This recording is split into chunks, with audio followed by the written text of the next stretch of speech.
비전교회 성도님들이 감당하시고 또 수고하시는 이 사역과 봉사는 하나님이 맡겨주신 하나님의 일입니다. 한번 따라할까요? 하나님의 일. 제가 목회하고 우리 성도들이 직분을 감당하시고 또 교회를 위해 애쓰시고 수고하시지만 내 일이 아니라 내게 맡겨주신 하나님의 일입니다. 또 우리 비전교회가 우리도 또 어려운 중에 있지만은요, 또 어려운 시대에 살고 있지만 우리보다 더 어려운 교회와 해외에 있는 선교지를 섬기는 것도 우리 교회 일이 아니라 하나님께서 비전교회에게 위임하신 하나님의 일입니다. 하나님이 그 일을 부탁하셨기 때문에 우리가 힘에 지나도록 그 일을 감당하고 있습니다. 그런데 이런 하나님의 일을 하다 보면은요, 우리가 종종 모자람, 부족함을 경험할 때가 있습니다. 지난 1년도 한번 되돌아볼 때 그런 모자람과 부족함이 있었죠. 물적 자원, 주님의 일을 감당하려고 할 때 재정적인 어떤 부족이 있을 수 있습니다. 우리도 경험하지 않습니까? 또 인적 자원, 나 혼자만 하는 것이 아니라 좀 몇몇 사람이 함께 도와주면 참 좋았을 텐데, 좀 힘이 날 텐데, 함께 해주면 좋은데 여러 시간이라든지 사정들 때문에 함께하지 못하는 경우도 있습니다. 어느 교회에서 이제 예배당 건축을 하게 되었습니다. 우리도 경험했지만 교회 건축이요, 보통 일이 아닙니다. 교회 건축을 하는 중에 재정이 부족해서 성도들이 큰 고민에 빠졌습니다. 회의도 여러 번 했습니다. 그럴 때 테레사 수녀님이 그 교회를 방문해서 그 성도들에게 동전 하나를 꺼내 주며 말했습니다. 여러분, 돈이 여기 있습니다. 여러분, 재정이 여기 있습니다. 제가 듣기에 재정 때문에, 교회 건축 헌금 때문에 이 헌금이 모자라서 고민하고 어렵다 말을 들었는데 제가 달려왔습니다. 여기에 동전 하나가 있습니다. 큰 헌금을 할 줄 알았는데 그것도 아니고요. 사람들이 얼마나 비웃었겠습니까?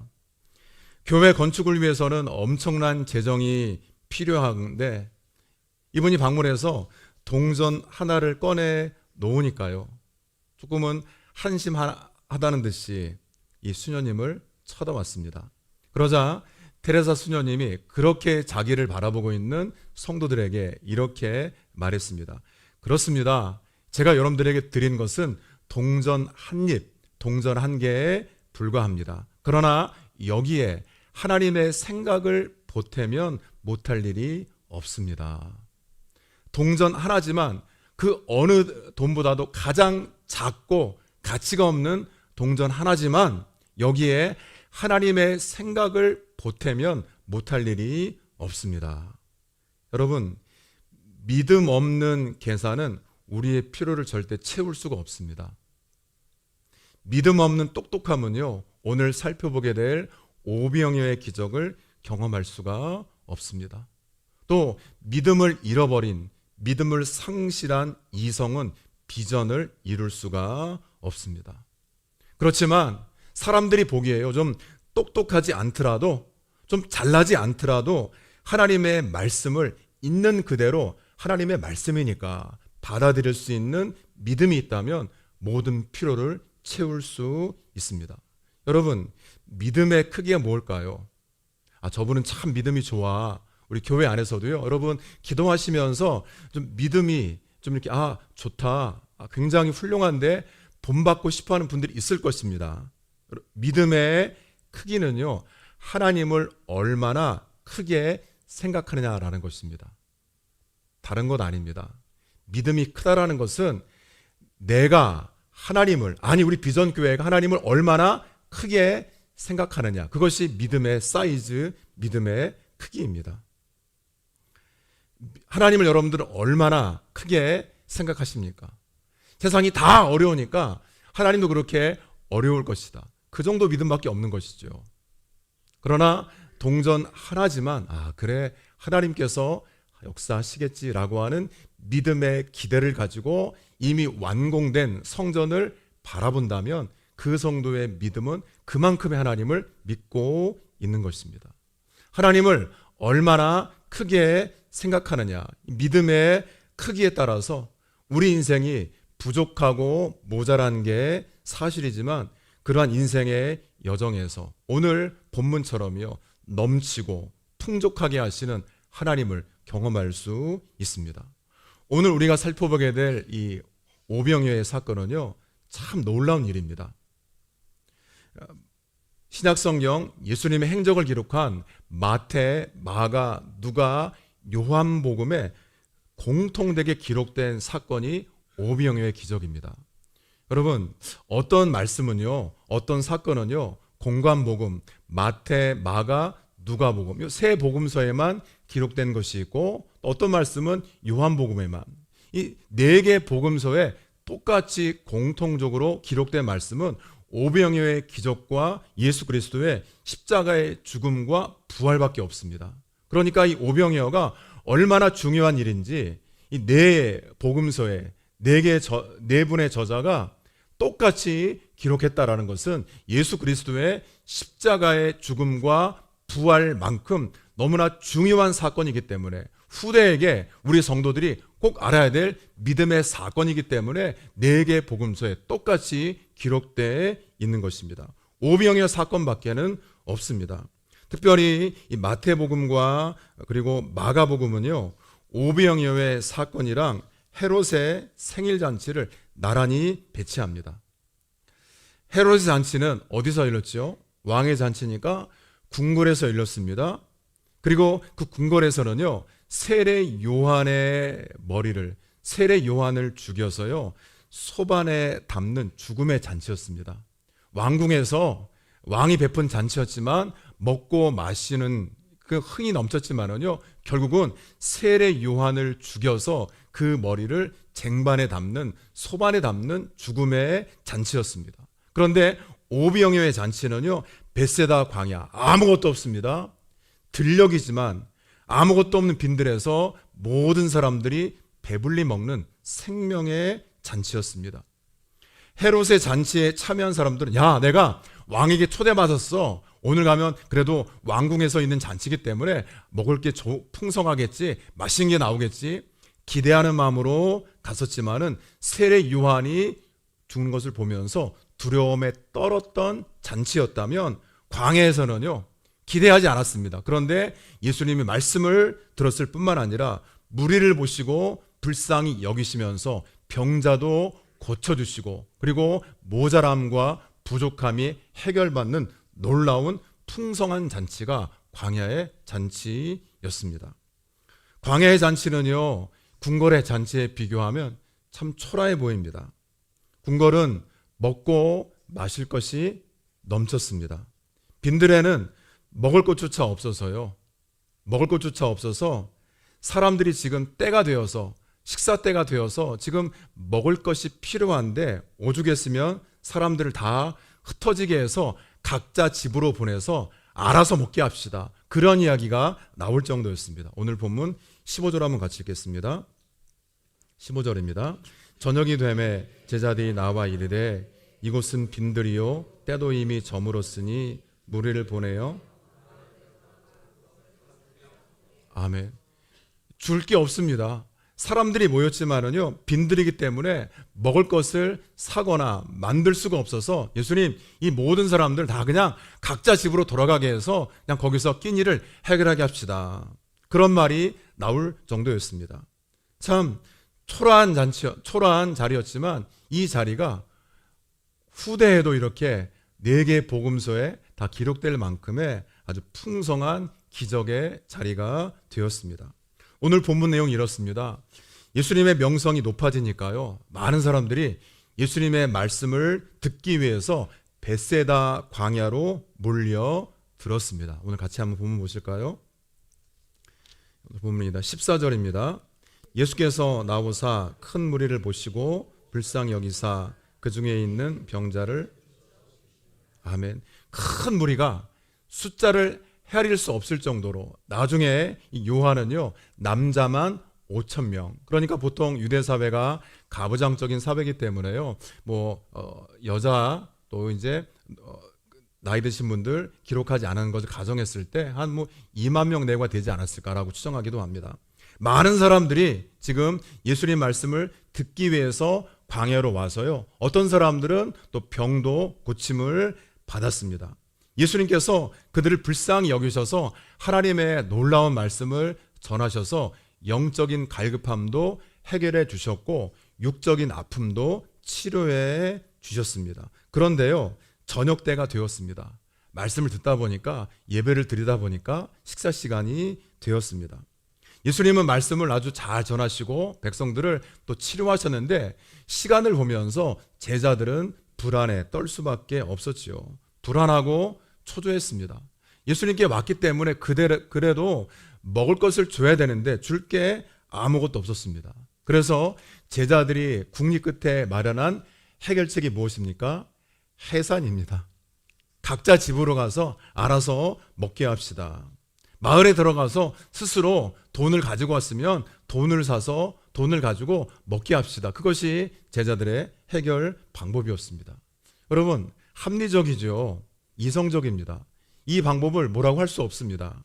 합리적인 선택과 결정일 수 있습니다. 그런데 요한복음을 보게 되면은 이러한 상황 가운데 예수님께서 이렇게 말씀하십니다.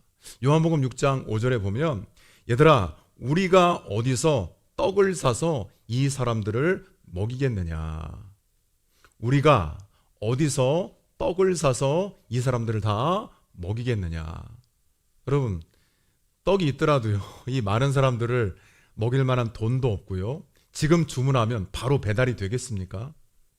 주변의 모든 식료품점을 다닌다 하더라도 이미 저물었기 때문에 문을 닫을 수도 있고 구할 수가 없습니다.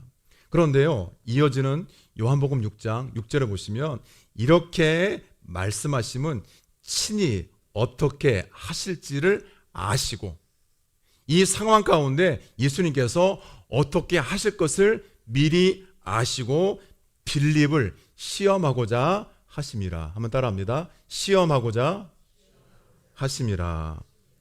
여러분, 다른 어떤 번역을 보니까요, 빌립의 믿음을 자라게 하기 위해서 이 질문을 던지신 겁니다. 다르게 표현하면 오늘 여러분들이 처해 있는 지금의 상황이 어렵고 힘들고 또 병마와 싸우는 성도들도 있습니다.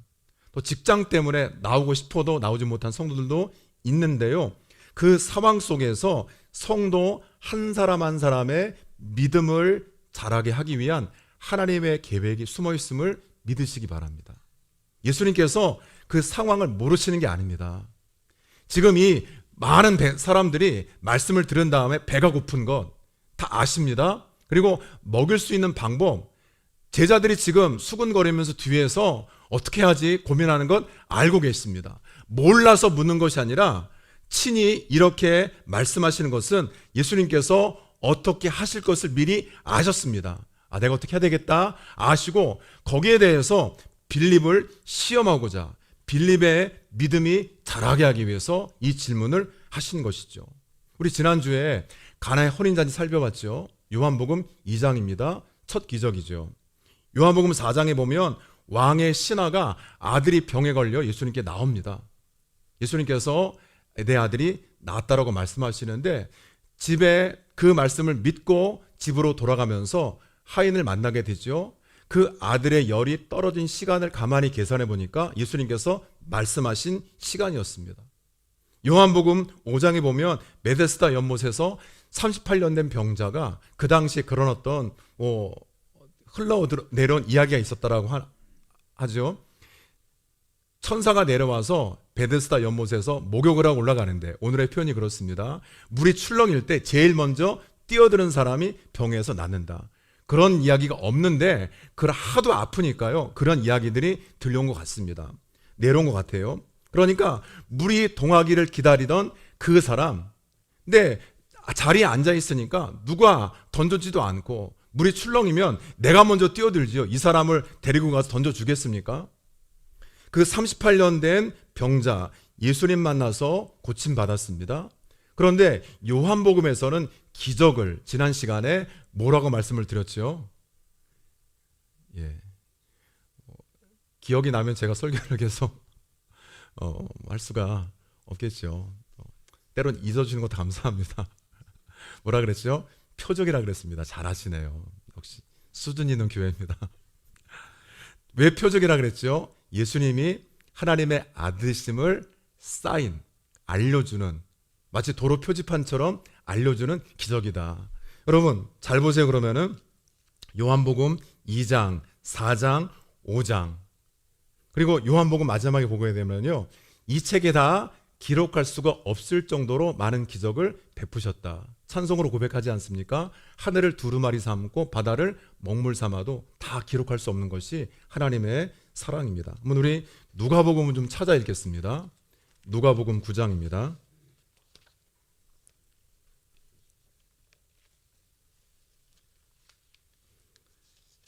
누가복음 9장 10절 한번 같이 읽겠습니다. 누가복음 9장 10절 같이 읽죠. 시작. 사도들이 돌아와 자기들이 행한 모든 것을 예수께 여쭈니 데리고 따로 벳세다라는 고을로. 아멘.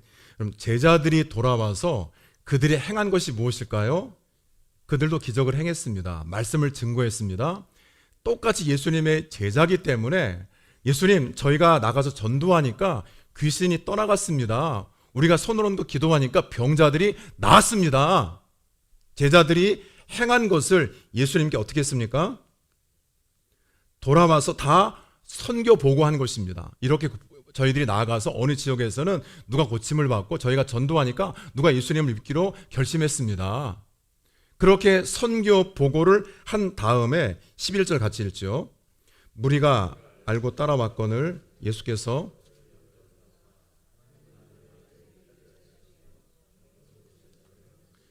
아멘. 사도들이 돌아와서 자기들이 체험한 것을 다 예수님께 고백한 다음에 벳세다 마을로 떠나시면서 오늘 이어지는 오늘 말씀 바로 벳세다에서 오병의 기적이 일어나는 것이죠. 무리가 알고 따라왔거늘 예수께서 그들을 영접하사 하나님 나라의 일을 이야기하시며 병 고칠 자들을 고치시더라. 날이 저물어. 이제 똑같이 마태복음처럼 오병의 사건이 시작이 되는 것입니다. 여러분, 제자들도 기적을 경험하고 그 일의 주인공으로 쓰임을 받았습니다. 제자들에게는 지금 충분한 음식도 없습니다. 그 제자들에게는 음식을 살 만한 돈도 없었습니다. 그런데 분명히 그들이 가진 것이 하나 있었습니다. 무엇일까요? 그들이 가진 무기, 그들이 가진 자원이 딱 하나 있었습니다. 예수님께 도움을 청하는 것, 기도였습니다. 그들도 경험했죠. 우리가 나가서 기도했을 때 하나님께서 우리의 기도에 응답하셔서 예수님이 하신 것처럼 똑같이 병자들도 고침을 받고, 우리가 말씀을 전했을 때 아니 내가 뭔데, 내가 전하니까 그들도 예수 믿겠다라고 주님의 품으로 돌아왔습니다. 직접 경험했습니다. 아, 기도하면 예수님께 도움을 청하면 응답되는구나. 계산기를 두드려보고 이런저런 방법으로, 야 지금 베드로, 요한 이럴 게 아니라 빨리 지금 흩어져서 사람을 집으로 돌려보냅시다. 이거 나중에 우리가 원망 받습니다. 아무리 계산기를 두드려보더라도 200데나리온, 한 데나리온이 그 당시 한 사람의 일당인데 이거 감당할 수가 없습니다. 그렇게 이런저런 방법을 의논하는 것보다 먼저 할 일은 바로 기도하는 것입니다. 주님께 도움을 구하는 것이죠. 그동안에 예수님의 기적을 봤습니다. 말씀도 듣고 체험한 것을 되돌아 봤을 때 예수님은 지금 이 상황 속에서 제자들이 무엇하기를 원하셨을까요? 기도하기를 원하셨겠죠. 공감해 주기를 원하셨을 것입니다. 빌립의 믿음이 어느 정도인가? 다르게 표현하면, 아 그래, 빌립이 좀 계산이 빨라서 계산하겠지만, 그래 지금까지 이런저런 사건도 경험하고 나랑 같이 지금 훈련 받으면서, 아 그래 이런 상황에서는 빌립이 기도하겠지. 코로나19 이후에 또 세계 어떤 전쟁의 여파, 경기 어려움들 다 우리가 알고 있는 사실입니다. 그런 사실 가운데 비전교회 개척서부터 지난 19년까지 하나님께서 어떻게 인도하셨고 몇 번의 이사, 건축, 지금까지 지금 상황 속에서 비전교회 성도들이 기도하겠지. 누구의 바람일까요? 주님의 바람이죠. 우리가 지금이 어려운데 뭐가 부족한데 빌립처럼요 200데나리온이 부족합니다. 다른 제자들처럼 빨리 예수님 돌려보내야지 원망 듣습니다. 그 방법이 잘못된 것이 아니라 그 방법 이전에 요한복음 2장서부터 사복음서에 예수님과 함께 기적을 체험하고 직접 그들이 나아가서 그 기적을 행했던 제자들이라면 이 상황 속에서 예수님은 그래 기도하겠지, 도움을 요청하겠지. 예수님 200데나리온의 돈이 부족합니다. 사실 그래 저희가 의논한 끝에 좀 제자들이 모았는데요. 이거 저희들이 아주 급한 상황이다 보니까 저희들이 주머니를 털어봤는데 다 모으니까 10데나리온밖에 없습니다. 예수님 어떻게 할까요? 예수님 좀 도와주세요. 예수님 지난 가나의 혼인잔치에서도 포도주가 모자랐을 때 물로 포도주를 만들지 않으셨습니까? 저 베데스다 연못에서도 38년 된 병자도 고쳐주시고 저희도 지금 조금 전에 가서 이러이러한 치유를 통해 하나님의 살아계심을 경험했는데 우리가 정말 기도할 것밖에 없지 않겠습니까? 예수님 어떻게 하면 좋겠습니까? 예수님 도와주세요. 예수님의 제자들입니다. 하나님의 말씀이 무엇인지를 모르는 사람들이 아니고 예수님의 기적이 무엇인지를 모르는 사람들이 아니라 같이 동행하면서 예수님의 말씀이 어떤 말씀인지 기적이 무엇인지를 직접 경험한 그 사람들인데 이 상황 속에서 예수님은 그래 기도하겠지. 예수님의 어떤 마음, 어떻게 하실지를 이미 아시고 결정하신 예수님께 영적으로 공감해 주기를 원하셨습니다. 여러분, 교회도 이러한 공감이 좀 필요합니다. 담임 목사가 기도하면서 어떤 교회를 이제 정하고 의논을 드릴 때, 각 기관도 마찬가지겠죠. 찬양대가 이제 곡을 선정하고 같이 의논하게 될 때요. 또 교회 여러 기관들에서 한 해를 또 준비하면서 일을 계획하게 될 때, 이거 어렵습니다. 이거 그냥 다음 회로 미룹시다. 그러한 말, 충분히 할 수 있는 말이죠. 말이 잘못됐다라는 것이 아니라 어떤 결정을 하고 어떤 일을 나눌 때, 그래, 그러면 우리가 지난번에도 그런 어려운 중에도 교회가 기도했을 때 하나님이 도우셨지. 기도하라는 사인이구나. 우리 그럼 한번 기도합시다. 저도 좀 시간이 부족하지만 저도 나와서 좀 동참하겠습니다. 그런 공감이 교회를 살리는 것입니다. 그러한 공감이요, 성도들에게 서로 힘을 불어넣고 이게 나 혼자 하는 게 아니구나. 같이 기도해주는 성도가 있구나. 같이 일할 수 있는 성도가 있구나. 이게 교회의 저력이고 교회의 힘이 되는 것 아니겠습니까? 예수님께서 제자들에게 뭘 가져오라고 빌립에게 200데나리온 부족한 것 예수님도 아셨을 텐데 빌립의 계산보다도요 미리 아셨을 텐데 그렇게 물어보신 이유는 분명히 말씀하십니다. 빌립의 믿음을 시험하기 위해서. 이 상황 속에서 빌립이 어떻게 말하고 행동하는지를 다르게 표현하면 기대하셨을 것입니다. 예수님 기도해야 되지 않겠습니까? 예수님이 계신데 우리가 어딜 가서 돈을 구하고 어딜 가서 먹을 걸 사오겠습니까? 예수님 기도하겠습니다. 예수님 어떻게 할까요? 예수님 그러한 공감을 원하셔서 그들에게 질문하셨을 텐데 제자들은 공감하지 못했습니다. 예수님 200데나리온이 부족합니다. 빨리 돌려보냅시다. 우리 같이 한번 요한복음 찾아보겠습니다. 요한복음 6장 8절과 9절의 말씀.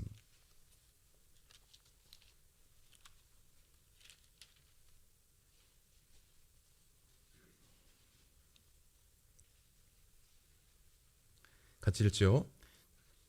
제자 중 하나 곧 시몬 베드로 형제 안드레가 예수께 여짜오되 여기 한 아이가 있어 보리떡 5개와 물고기 2마리를 가지고 있나이다. 그러나 이것이 아멘. 좀 이러한 그림을 그려봅니다. 아마 안드레가 어떤 방법이 없을까? 군중 사이로 좀 찾아다니면서 여러분 혹시 돈이 있습니까? 혹시라도 도시락 싸운 게 있습니까? 근데 여러분 글쎄요 어떤 제 생각인지 모르겠지만은 도시락 싸온 사람이 남자만 5천 명 중에 이 아이 한 명만 있었을까요?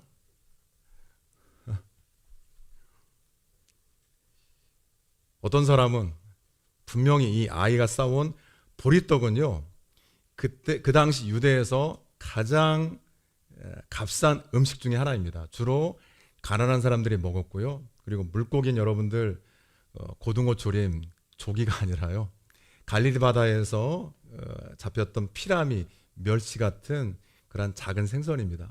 소금에 절여서 밑반찬으로, 그래야지만 같이 먹어야지만 딱딱한 빵을 넘길 수가 있습니다. 가장 작고 하찮은 음식이죠. 아마 어떤 어른들은요, 이거보다 더 좋은 도시락 싸올 수 있었을 거예요. 그런데 이거 내놓더라도 여기 사람이 몇 명인데 누구 코에 붙여? 그래, 어떤 사람은 이거 분명히 내놓게 도시락들이 아마 나오지 않았을 것 같아요. 근데 이 순수했던 어린아이는 저기 도시락 있는데요? 가만히 보니까 정 하찮은 도시락입니다. 아마 안드레가 그걸 가지고 예수님께 맞겠죠. 예수님, 여기란 도시락이 있는데 이게 8절의 말씀처럼요, 예수님, 있기는 한데 9절이죠. 이 많은 사람에게 얼마나 도움이 되겠습니까? 얼마나 도움이 되겠습니까? 이사야 61장 22절에 보면 작은 자가 천을 이루고 약한 자가 강국을 이룰 것이라고 말씀하고 있습니다. 여러분, 예수님께서 이렇게 말씀하세요. 너희가 가진 것을 주어라. 너희가 가진 것을 주어라. 그 무리 가운데 있었던 작은 도시락 예수님께서 기도하시고 제자들에게 나누어 주고 제자들이 나누어 주면서 다 배불리 먹고 12광주리가 남는 놀라운 기적이 일어나게 된 줄로 믿습니다. 12바구니가 남았습니다. 그런데요, 그것은 멀리서 배달해온 도시락이 아닙니다. 그 무리가 가지고 있었던 한 아이가 드렸던 작은, 정말 하찮은 도시락이었죠. 너희가 주어라. 너희가 먹을 것을 주어라. 예수님, 우리가 먹을 것이 어디 있습니까? 교회도 마찬가지입니다. 여러분, 다른 교회에서 예를 들어 말씀드리면 우리 교회 문제를 해결해 주지 못합니다. 해결해 줄 마음도 없어요. 다른 교회 성도들이 여러분들의 문제를 해결해 줄 수가 없습니다. 우리의 문제는 우리가 해결해야 되죠. 우리의 기도를 통해 하나님은 해결해 나가십니다. 중요한 것은요, 왜 지금 상황 가운데 기도하지 않느냐라는 것입니다. 여러분, 기도하는 사람에게는요, 내게 있는 작은 동전이 보입니다. 이것이라도 아니야. 이거 드린다고 아니야. 이것이라도 드리게 되면, 내가 먼저 나오기만 하면, 여러분, 그런 마음이 좀 우리에게 필요하지 않을까라는 생각이 듭니다. 예수님께서 왜 이렇게 말씀하셨을까요? 너희가 먹을 것을 주어라. 아무것도 없습니다. 그 말을 듣고 안드레가 찾아 나섰는지, 아니면 그 아이가 이 이야기를 듣고 왔는지 성경은 기록하지 않지만 그 가운데에 있었던 작은 도시락이 기적의 재료가 된 것처럼, 여러분, 다른 데 바라보지 마시고 내 안을 바라보시기 바랍니다. 교회를 바라보시기 바랍니다. 예수님은 지금 이 상황 속에서 우리의 비전교회 성도 한 사람 한 사람의 믿음을 시험하고 계신지도 모르겠어요. 기도하기 원하십니다. 예수님의 질문에 공감하세요. 예수님, 제가 기도를 깜빡 잊었습니다. 그때 도우셨는데 제가 바쁘게 살다 보니까 기도를 잊었네요. 여러분, 기도하기를 원하십니다. 여러분들, 제가 그렇게 강조하죠. 많은 교회 가운데, 많은 성도 가운데 이만큼 은혜와 사랑을 경험한 교회와 성도가 어디 있습니까? 저는 자신 있게 말합니다. 그러면 그 모든 것들, 요한복음 2장서부터 이 사건 전까지 6장까지요. 그 복음서 그 이전에 얼마나 놀라운 사건이 있었습니까? 그러면 그것을 경험하고 체험한 제자라면, 직접 나아가서 그 일을 행한 제자라면 지금의 이 오병이어 이 상황 속에서 먼저 무릎 꿇고 기도해야 될 하나님의 백성들입니다. 그것을 원하셔서 기도하겠지, 공감하겠지, 그러한 말씀으로 그들에게 들려주신 것이죠. 여러분, 스가랴 8장 6절에 보면 하나님의 기적과 놀라운 일들이요, 백성들의 눈에는 기이하지만 기적이네, 놀랍네, 그러나 하나님의 눈에는 어찌 기이하겠느냐. 하나님께는 상식입니다. 일상입니다.